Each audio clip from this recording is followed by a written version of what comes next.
pumunta ka dito, sablay-sablay na lang lagi araw ko sa'yo eh. Ako na nga natulong. Natulong? Ano natulong mo sa amin? Wala naman eh. Ang ina mo, sunog na, gago ka! Kung hindi mo siya kinausap, mangyayari ba yan? Hindi. O hindi, kinausap mo, napabayaan niya, pinapagalitan mo.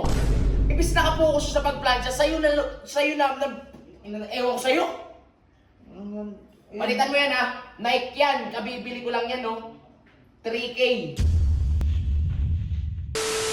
Ay, yo, what up guys? So yun, andito pa rin ako ngayon and papunta kami ngayon kay AJ, kami ng Casco. Yun, naliligo ngayon yung Casco. Tapos ito namang, ano na to, sablay-sablay lagi, araw-araw sablay-sablay. Oh, ano? Sabihin mo hindi. Ako eh. Wala kang ginagawang tama. Araw-araw ko na lang sablay eh. Oh, sabihin mo hindi. Hindi naman po eh. Kailang naman po ginagawa ng mali. Boss Jeron eh. Ano? Sisisihin mo pa ako? Anong isisisi mo pa sa akin mga ginagawa mo? Alam mo, simula nung pumunta ka dito, sablay-sablay na lang lagi araw ko sa'yo eh. Wala na po ginagawa sa inyo ah. Anong walang ginagawa? Ito mo, pinitahan mo kahapon oh. Ayun oh, pinarepaint ko na naman oh. Gumastos pa ako dahil sa'yo eh. Pero natanggal ko naman po yung sa akin eh. O ba sa akin tinatanggal? Ang galing ng buhay mo eh. Ba't di ka na lang bumalik doon kay naman 50? Gulo lang dala mo dito eh. Ako na nga natulong. Natulong? Ano natulong mo sa amin? Wala naman eh. Ang ina mo, sunog na, gago ka! Gago ka talaga, bulit. Ang inang to. Kwento kasi kayo ng kwento eh. Maninisi ka pa eh, anuhin kita eh. Tingnan mo. Tara, lakas na tayo. Tagal Tagal sa tayo, pinapaplansya ko sa'yo, Bullet. Eto, tingnan mo. Oh. Ina naman, Jeron eh. Oh, ba't ako na naman? Ba't nasunog yan? Eto.